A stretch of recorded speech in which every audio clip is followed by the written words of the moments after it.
Hi, this is Karina Stewart from the legendary Kamalaya Wellness, talking to Renee on her fabulous global podcast, Where To From Here, discussing the changes that are coming to global wellness in the travel industry.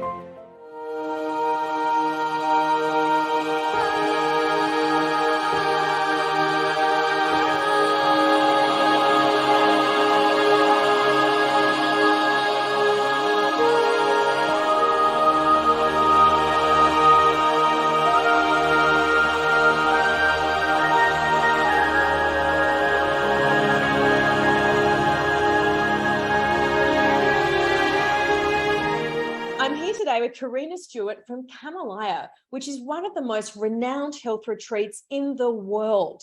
It's been going for over 17 years, won more than 40 awards, and Karina and her husband founded it, and she's one of the most passionate people in the world in the health and wellness space. Welcome. Great to see you finally, Karina. Thank you. It's a pleasure to meet you, Renee. Truly. Yes, finally. But thank you so much for inviting me to join you today.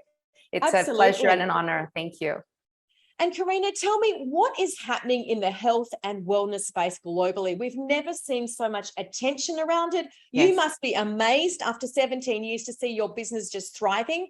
Yes. What's going on and why are people turning to wellness now? I think that the global pandemic was an incredible awakening for us all. After we got over the initial shock, and depending on how restricted we were in our movements, whatever the case may be, we may have developed some unhealthy habits originally as we were a little bit shocked and maybe a little bit anxious or maybe a lot. But then as time passed, we also began to realize, wait a second, this is an opportunity. I'm at home with my family more. Why don't we engage in some activities that are productive together, maybe creative together? And for those people who were in places where they could get out in nature and engage in fitness outdoors or indoors, I think ultimately people started to realize, I have an opportunity here. I don't have to commute. This is what it is. And I know for myself, I thought it was going to be, 1 to 3 months maximum. And when it went on after that, I thought, well, just another 3 months and this will all be over. And I think by the end of 2020, we realized, okay, we have no idea. Let's be more engaged. Let's take care of our health, our social relations. Let's engage this in a positive way. And I think it really did catalyze and bring to the forefront our physical health, our habits, our emotional health, reaching out to the people that we love, and then of course our mental health and well-being, So it's been powerful as a catalyst for change. Absolutely. And Karina, what's been the catalyst for your life, of health and wellness? You've basically pursued this from day dot. You've got more degrees and done more study in not just wellness, but also Eastern religions. You've studied in America. I think you are American. Just talk us through your own journey. Yeah, thank you. I will try to make it as brief as possible, but it is a lifelong journey. I would say the first catalyst is that I grew up in Mexico in a culture where there was a great appreciation for the natural approach, through nutrition and plants and naturopathy alongside Western medical approach. So it was never in place of. And when I was 8 years old, my mother had a crisis. So I already had a good nutritional background at home because it's a lot like Thailand, lots of fresh fruits and vegetables, really good, ample supply of food. My mother was diagnosed when I was 8 years old with a life-threatening disease, a type of cancer. And she decided to take a very proactive approach. She did do surgery, but she chose not to do chemo or radiation. And instead, she changed her life completely. Any relationships that caused her undue, unnecessary stress, she just moved out of them. She became vegetarian, completely plant-based at a time where this was not popular or trendy. She started yoga and meditation and basically took a very proactive lifestyle approach, changed her entire context, both inside and outside, and overcame the cancer. And she did that twice with cancer, right? So I grew up in an environment where it wasn't theoretical, it was something that was very pragmatic, that this can really prevent diseases. And so that was the beginning. And because of her journey, I grew up primarily plant-based. I learned meditation at the age of 14. And so by the time that I got to university, I thought I was going to go to medical school. But by the time I actually got there, I realized, wait, do I want to spend 12, 14 years specializing in a medical system that isn't exactly in alignment with some of the values that I have? And I chose not to. So I took the path less traveled, let's say, because again, at that time, these things were not popular. They were very, very fringe. And I had a lot of friends who would tease me nicely. They loved me, but they thought what a meditation, all of that, traveling to India, that was outrageous. So yeah. Wow. And then you went on to study. Just talk us through Yes. what then happened. You went, because you went to Princeton and Yes. studied Eastern religion, I believe. Yes, that's right. So I think that I feel that I've always had a passion for cultures, growing up bicultural. So I was born and raised in Mexico. My mother was Mexican. However, my father was Texan, a true German, Austrian descent Texan. So I was bicultural, bilingual from 2 years old. And I was intrigued. In Mexico, there are many different cultures within the one country, as in the States. And I'm sure in Australia, different regions have really different traditions. And I was always fascinated by that, their music, their cuisine, their dance, the folklore. And so by the time I did get to Princeton, I decided to study cultural anthropology. And within that, there was a professor who gave a lecture on India. And I was it opened up a world to me. And he was a specialist in the philosophical and spiritual traditions of India, the religious traditions of India.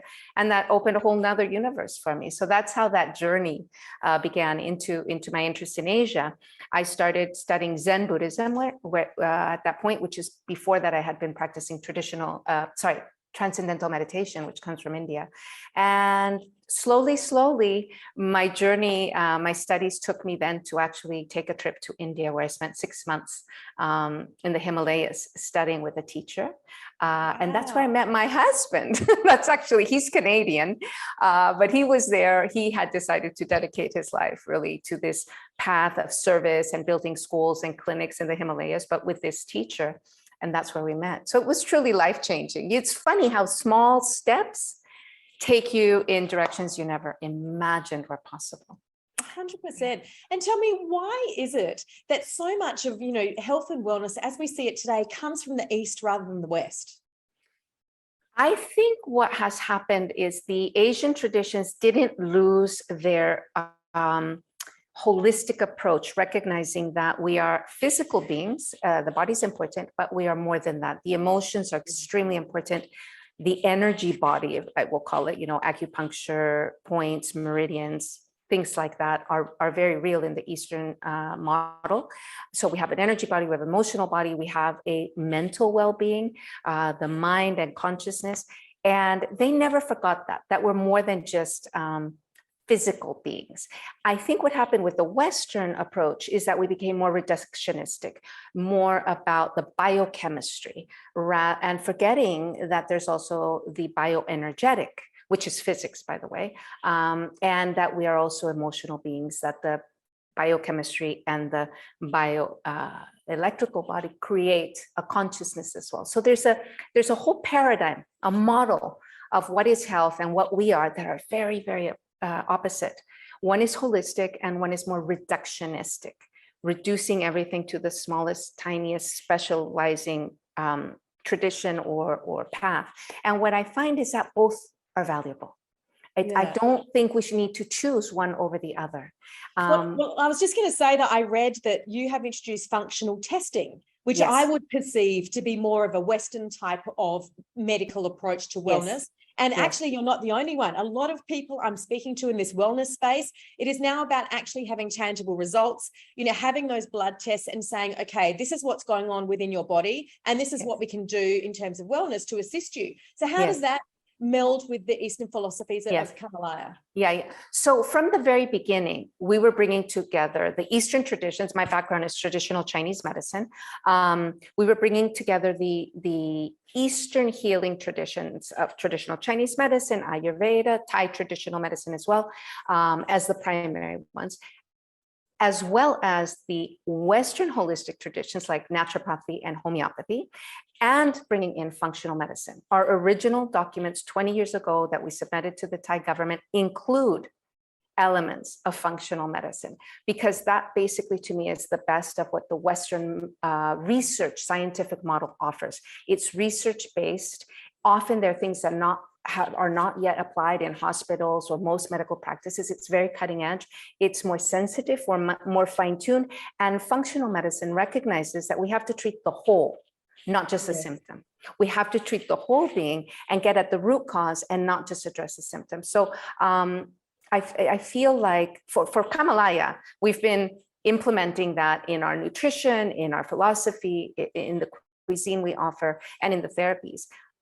But we also had to wait to get legal requirements in Thailand before we could be offering IVs, for example, which are very much something that's more Western functional medical, to have an IV of vitamin C or glutathione or the B complex, or to have ozone treatment, which actually is extremely well developed in Germany.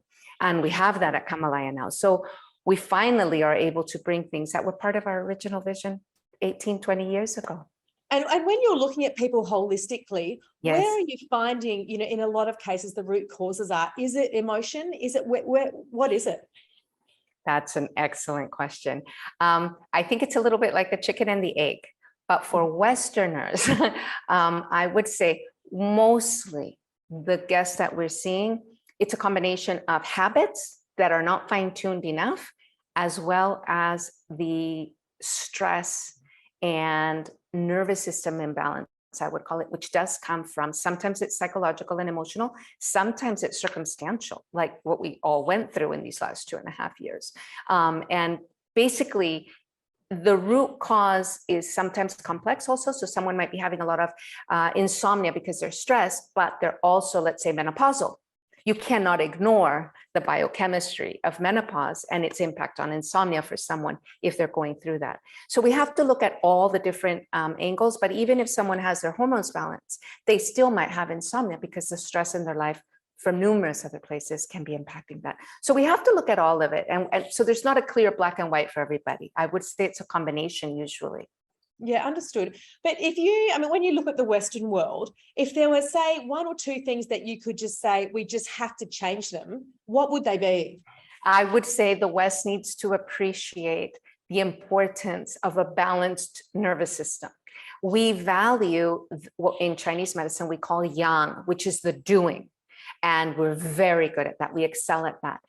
But like with the breath, you have inhale and you must have an exhale.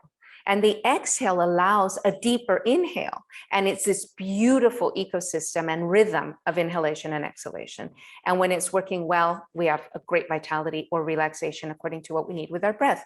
Similarly, in our lifestyle, we need to learn the balance between the active principle and being very engaged and very like optimum levels of stress where it leads to high performance, but doesn't deplete our health and vitality. And then the downtime, which isn't shutting down and sleeping for 2 hours every day, not in the middle of the day, not like that, but where the nervous system can shift in and out of states of what we call, the parasympathetic, which is the heal and digest mode, which is more the exhale mode, and then back on in sympathetic. Let's go let's be engaged. Let's have deadlines and enjoy it and kind of go into that zone. We don't want to be only in one or the other. We want it to be dynamic and easily moving back and forth. And that's not the case for most Westerners. And I would even say it's a problem around the world, really, in the big cities. So we're stuck in 5th gear all the time. And we don't know how to shift back down to neutral. And so that no would switch be off. No switch off. No switch off. I would even say neutral because we do switch off when we sleep if we're healthy enough to get good sleep. But a switch off where we can be awake and enjoying, like truly, like kids do. They're active, and then they go into this little bit dreamy, a little bit softer, and then they're engaged again. It's this back and forth. Yeah. And I think creativity comes from that neutral place. Deeper access can come from that. So I love the fact that your philosophy is not eliminate stress. It's embrace it, but make sure there's a way to switch off on a regular basis. Exactly. Fantastic. And so talk me through Kamalaya. I mean, you started this incredible retreat with your husband. In fact, we had Bruce Ride on the show who told us all about it. Yeah, who's now at Yeah. Kimpton, Sydney. He was Yes. wonderful. So He he is did tell us wonderful. some of your story. So, you know, how did you start it and where are you now? Talk us through that journey of 17 years. Well, Bruce is wonderful. And hi, Bruce. We love him. We love him and miss him and hope to see him. I hope maybe I can catch him. I'm coming to Australia next month. When John and I got together, my husband and I got together as a couple, one of the first questions he asked me was, would you like to one day create a place where all of your background in the healing traditions and my background on the spiritual and philosophical traditions of the Himalayas can come together and people would partake, if you will. They would have the experience of both of these traditions. And I said, yes. And I that was really the moment of conception, if you will, for what would become Kamalaya. At the time, we were living in the Himalayas in Nepal, in Kathmandu, which is super exotic. And I had a clinic. We had a small herbal company and it was very, very bohemian lifestyle and beautiful lifestyle. Sounds so romantic. Oh, it is as romantic as it sounds.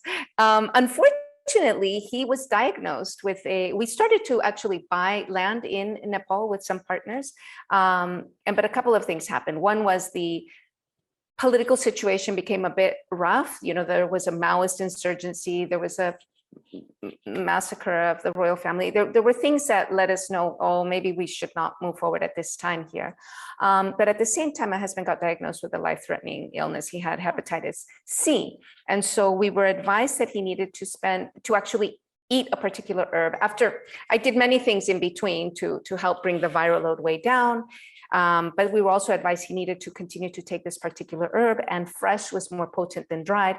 And it was available, and it is available in Thailand as a wild herb. So that led to him and I spending some time on Koh Samui. And at one point, he wanted to know how he could get from this hill where we had bought a small piece of land for our own home, how we could get to the beach. And so this man took him cutting through the jungle to take him to the beach and walked through what is now Kamalaya. And there was an abandoned old monk's cave there that had been abandoned for like 40, 50 years, but had a tradition of these hermit monks doing solo retreats there for at least 200 to 300 years that we know of recorded history.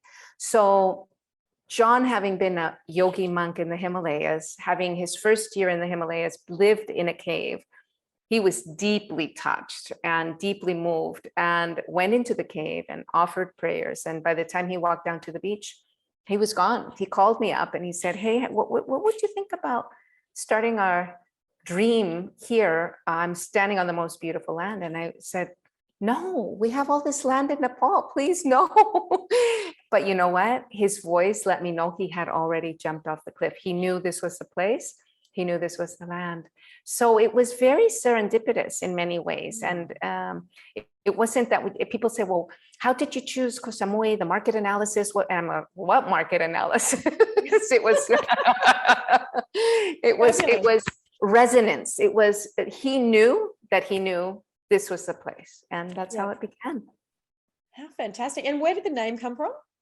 The name is from Sanskrit. And of course, we've both met in the Himalayas in India. We've studied those traditions. It means the realm of the lotus, in the same way that Himalaya means realm of the snow. Alaya is realm or abode of the snow. So it's the lotus realm.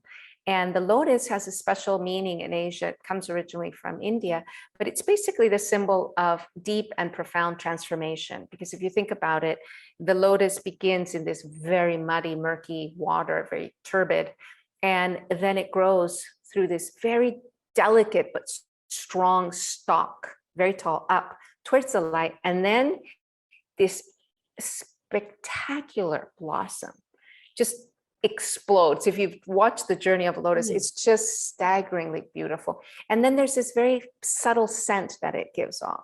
So it represents our potential, no matter what our circumstances have been, no matter how rough, murky, turbulent our backgrounds are, we have the potential to grow and evolve and become these beautiful, incredibly sublime beings. And then that's why we chose the name. I love that.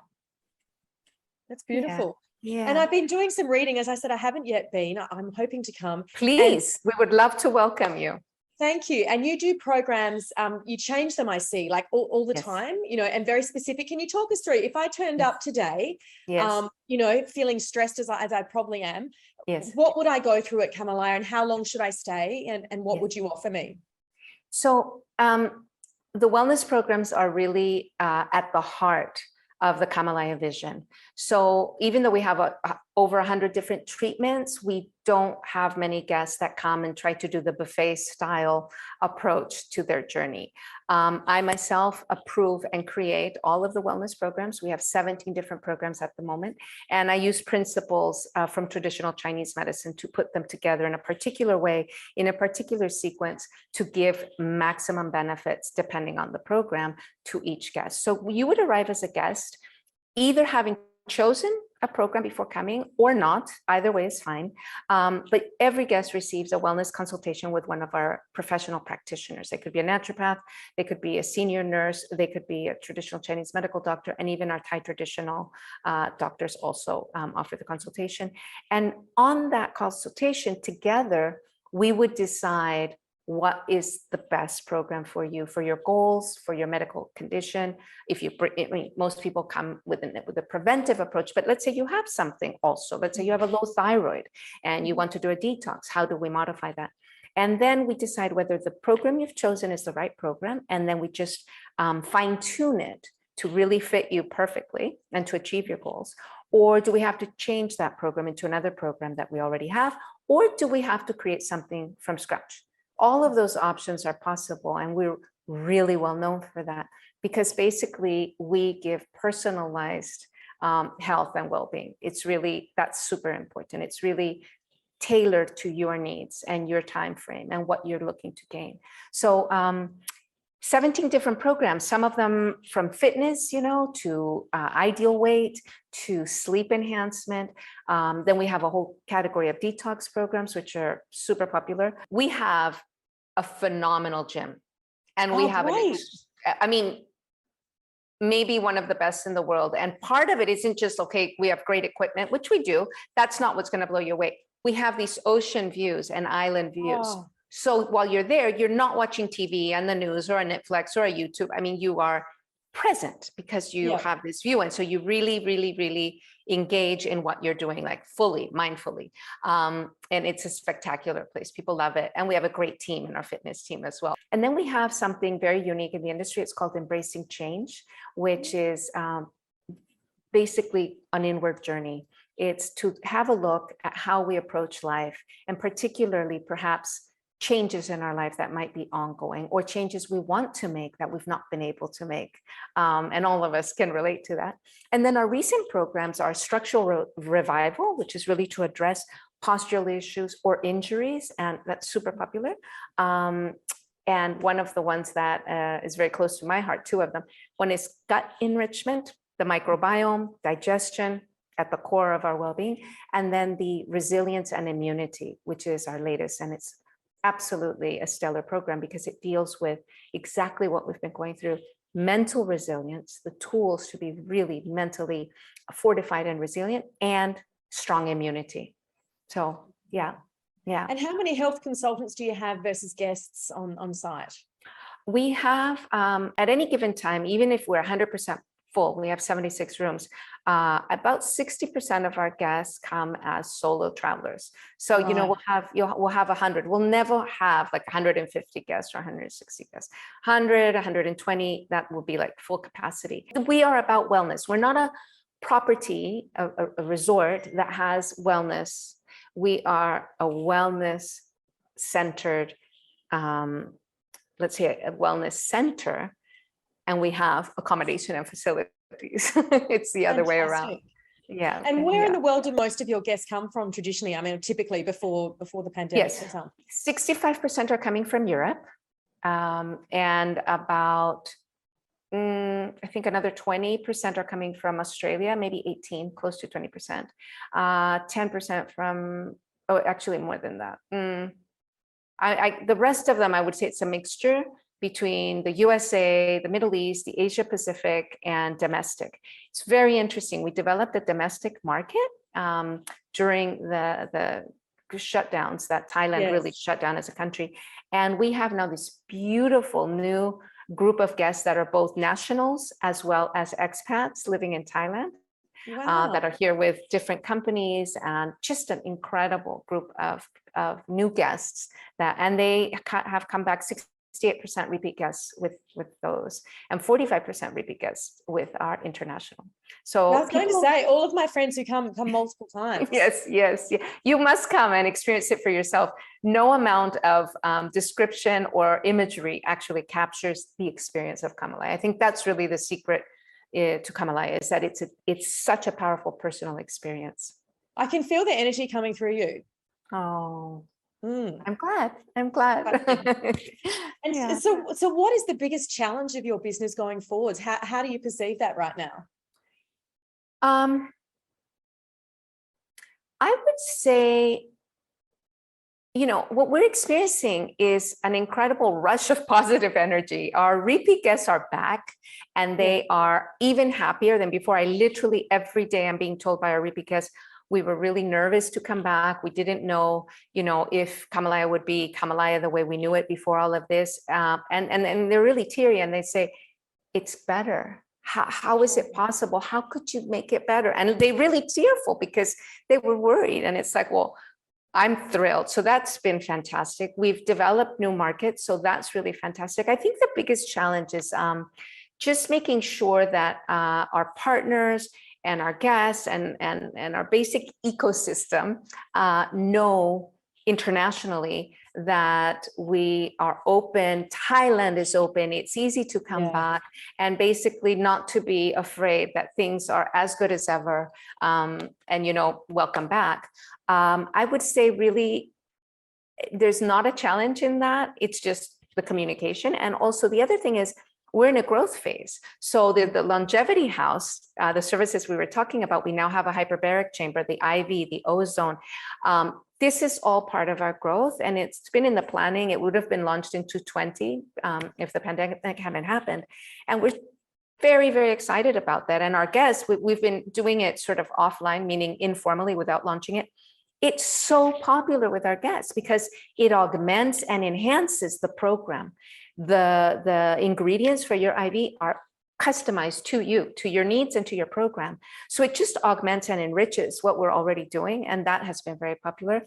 And our academy has grown already. We now have 4 trainers instead of 2 trainers. So, I mean, there's all this growth.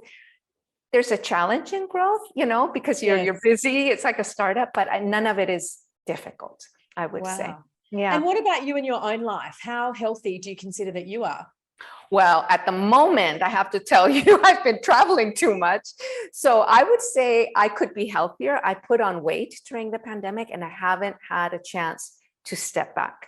We literally, Thailand opened, and then it was like the floodgates opened. We had, I think, from very low guests in late October to when Thailand opened, and all of a sudden we had 50 guests in house, and then it's been like that. We're going to be 70% full this week. It's wonderful, but my husband and I haven't had a chance to really step back.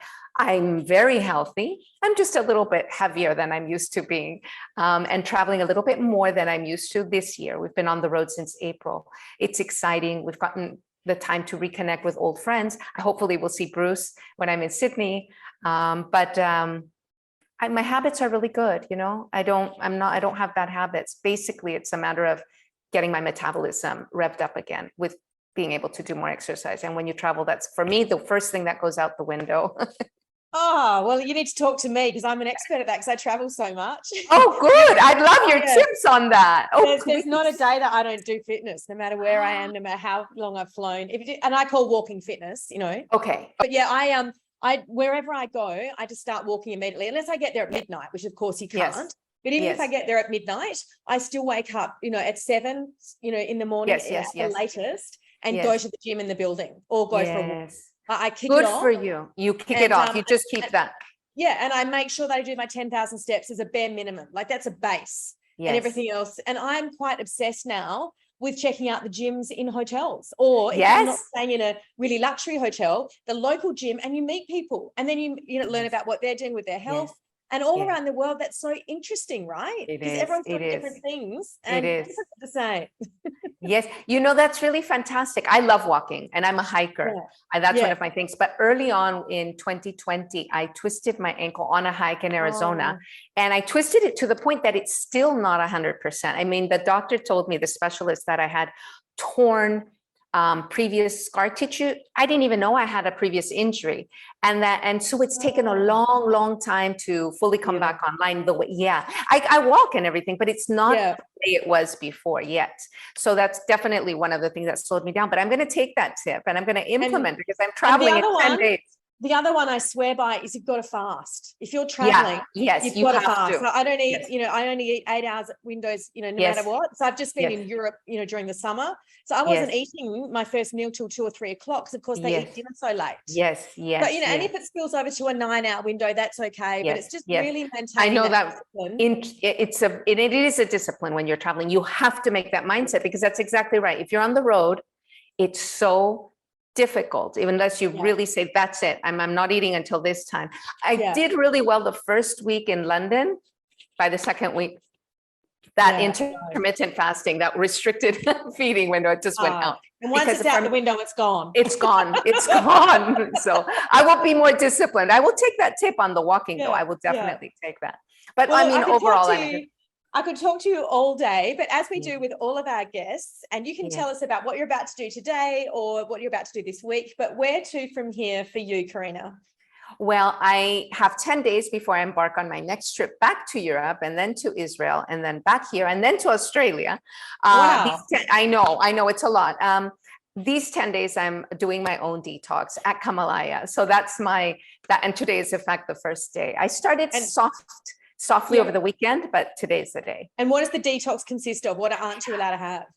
It's purely plant-based, plus there are foods that really slow down the metabolism, but I really support the liver so that my metabolism is really up-regulated. I do daily far-infrared sauna. I do daily treatment of different kinds. Sometimes it's acupuncture, sometimes it's Chinese abdominal massage, and I do 30 minutes minimum of intensive cardio. I don't mean high impact, but really where you just sweat like crazy, but it's very intensive for 30 minutes, so that I'm really detoxifying with the far-infrared sauna and with that cardio. And then some deep stretching, again, to get the lymphatic and everything moving. So that's my plan for the next 10 days before I jump on another airplane. I've never traveled this much. Yeah. Good luck with it. It sounds absolutely fantastic. I can't wait to get you in person, hopefully soon. Please.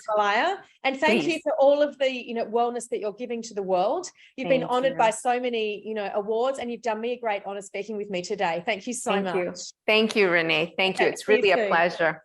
Okay. Yeah.